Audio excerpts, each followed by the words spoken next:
Welcome to the How to Play Kings of Conquest video. I'm going to quickly show you guys how to play this game. It's basically a territory strategy war game like Risk with territories, but there's additional units and resources which gives it much more strategy.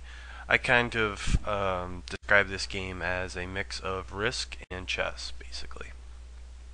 So I'm going to start out with the tutorial, and the first part is the player menu.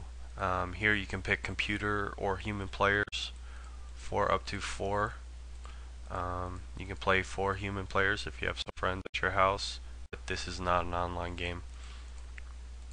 So I'm going to turn these off. I'm just going to go with the default, and you can basically pick a color to represent you. So I'm going to be red and the computer is going to be blue, and I'm going to click here to continue. There's a lot of options in this game. Basically, to make it more enjoyable to people, you can kind of tailor the game how you want. Up here, there's a little question mark here. There's a help screen, and it basically describes the info about the game, all these settings. Conquest mode is new, and basically, if you play Conquest mode, the only way to win is if you just conquer the whole map. And just so you know, there may be some instances where the game just might stalemate if you play Conquest mode, where you might not be able to actually win it. So, just so you know. Non-Conquest games go to cities, and you can win the game by crushing out your opponents, or you can win by building more cities than them. Cities take a lot of resources, and they become key points to defend and attack. It makes for an interesting game, and that's how the original game was. I'm going to just go with Conquest for now. Element of chance is very important. This determines how the game attacks play out. Low chance is more like chess, and high chance is more like Risk. And what I mean is, high chance, there will be actual dice rolls to see who wins. And lesser numbers may win, so that's why it's called high chance. Medium chance is you have the dice rolls if you have the same numbers, but if you have more numbers, you automatically win. And low chance, you have to have more numbers to attack, and you automatically win any attacks if you have more numbers. So now, number of resources comes to how many resources display on the map. Low is 2 sets, medium is 3 sets, high is 4 sets. Territory selection is player pick. I can go through one at a time and pick territories with the other players, or random will basically pick them all for us. So I'm just going to say a random. Random events, I'm going to turn this off for now, but basically with that on, sometimes some of the turns can skip, and it just makes it more like real life. Things don't always work out. And actually, player pick and random events on actually scores higher. You get like a bonus playing those games. Starting units. Normally you just start with king. Witch start is a king and a witch. Force start is a king, a weapon, and a horse. And then if you're playing single player, you can choose your difficulty. Just know that easy, you get an extra territory and you go first. Hard, you get one less territory and you go last. So just keep that in mind.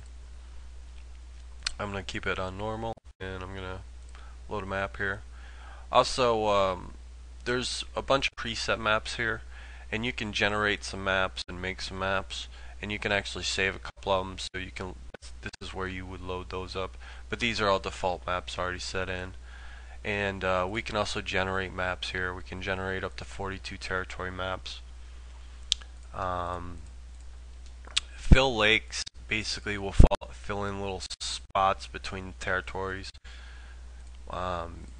Small, medium, or large, pretty explanatory, whether it's fills in bare spaces or not. Water area is how much water you want on the map. If you have a large water area, you'll have really small territories. If you have a small water area, you'll have very large territories. Islands is basically how it gens the map. None will gen all around each other. Some they'll be a little more scattered, and lots they can just gen anywhere randomly. Water border, the game will try to keep a water edge around it while it generates the map, so you can get more boat play in there. But it doesn't always work, especially with 48 territories. When you get into like 36 territories, it may block up a couple spots, but it'll do its best to keep as much water border as it can. Uh, it's recommended you turn water border off when you play when you generate a 42 map. So I'm just gonna load a map here quick and get back to the game. So here's the map I loaded up, and we can go back to options or load another map if we don't like this. I'm just going to continue on this, but you can see each one of these is a territory, and it's not a lot of graphics because this is actually a flash board game, like Risk was a board game. So let me continue here. So now we get into the resources on the map. This is what adds more like strategy to the game, basically, and it's self-explanatory. You can read here: gold, iron, coal, timber, pastures. Pastures are kind of unique because they make horses, and horses are very important. And gold's very important because it can build everything pretty much. And also, at any time in any game, you can go down here to the little question mark at the bottom right and click on it and get more info about the game. Basically, it'll like pop up little pop-ups about the turn. So now here's how the resources are scattered on the map to start. And I have choices. I can click on redo and randomly replace them, or I can just go in and just move one at a time. You have to select one and put it on an empty territory to move it. So, but I'm just gonna go with whatever. It don't really matter for this, and start. So it's showing us the white territory is just an unselected territory.